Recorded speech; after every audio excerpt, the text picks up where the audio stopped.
At least 285 Christians in 35 cities were arrested in Iran during the second half of last year.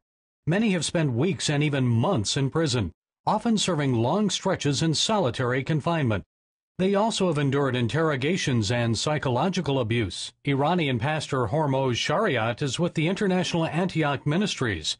He hosts a satellite television show that is broadcast into Iran. Most of the Revolutionary Guard just arrest, don't even tell the family. They can't have a lawyer, they can not even a formal charge. Sometimes they get killed without even a formal charge. When he became president in 2005, Mahmoud Ahmadinejad pledged to halt the spread of Christianity in Iran. And now, as a part of the crackdown, comes the threatened execution of 34-year-old Pastor Yusuf Nadarkhani. Nadarkhani had challenged a government requirement that Christian students be forced to recite the Quran and learn Islam in the public schools.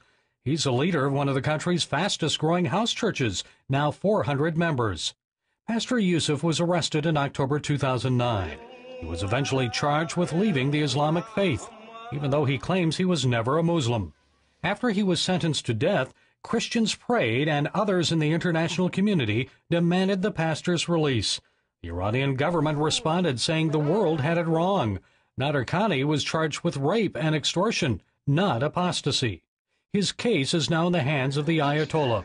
And the special rapporteur at the UN says Iran is violating human rights. He's demanding the release of Nadarkhani and several other prisoners. I recently talked to Open Doors President Carl Moeller about Iran and Pastor Yusuf. Let's say the Ayatollah says, let's free him, and they free him, and he returns home to his wife Tina, to Daniel and Joel, his two boys. He's not out of danger, is he?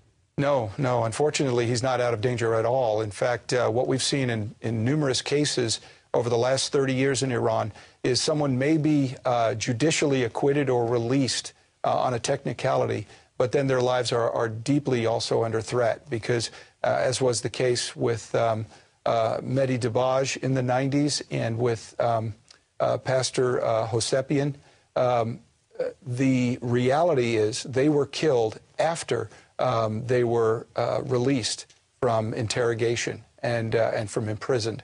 That's a reality that can happen any day to any Christian in Iran. They can simply disappear or they can be tortured and arrested without any judicial process. So by no means is Pastor Yusuf's situation free and clear, even if he is acquitted of these charges. The government, for the first time, is admitting that Iranians are leaving the Islamic faith and becoming Christians. The government is intentionally going after the house churches.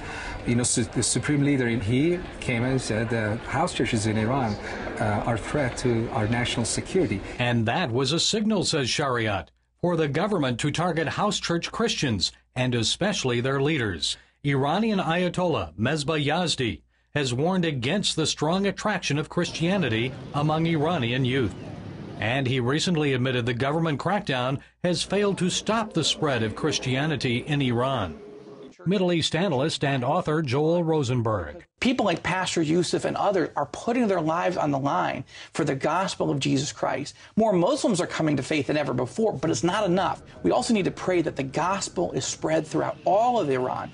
Jeremiah 49 tells us that God is eventually going to set his throne inside Iran. I think Iran is going to become a sending country for evangelical Christian missionaries coming from a Shia Muslim background. The church in Iran is begging us to not forget them, to stand one with them, and to create the opportunity for the Spirit of God to move as a witness through their persecution in Iran. Iran's Islamic government is likely to continue the crackdown, and many Iranians are worried that similar radical Islamic governments could arise in other Middle Eastern countries. As revolutions and uprisings spread throughout the Middle East, Shariat says his Iranian viewers are warning Arabs to learn from what happened in Iran in 1979, when Iranians protested against the Shah and got Ayatollah Khomeini instead. They're telling their brothers and sisters, watch out, watch out. This is what we did. We wanted freedom, we wanted democracy, and we allowed the religious fanatics take over. Please don't let that happen to you. Gary Lane, CBN News.